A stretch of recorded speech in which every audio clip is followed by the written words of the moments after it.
کی، پھر اللہ تعالیٰ نے اس نور کو 4 حصوں میں تقسیم کر دیا۔ اللہ تعالیٰ نے نور کے ایک حصے سے عرش کو پیدا کیا،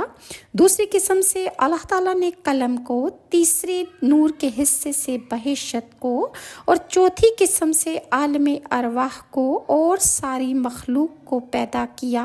اور ان میں سے 4 قسم نکال کر 3 قسموں سے عقل اور شرم پیدا کیا۔ اور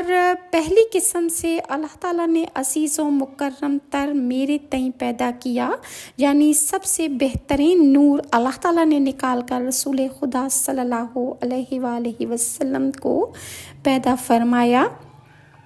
رسول اللہ کا ارشاد ہے کہ اللہ تعالیٰ نے فرمایا کہ اے محمد، اگر میں تم کو پیدا نہ کرتا تو میں ہرگز زمین آسمان اور ساری مخلوق کو پیدا نہ کرتا۔ اور حضرت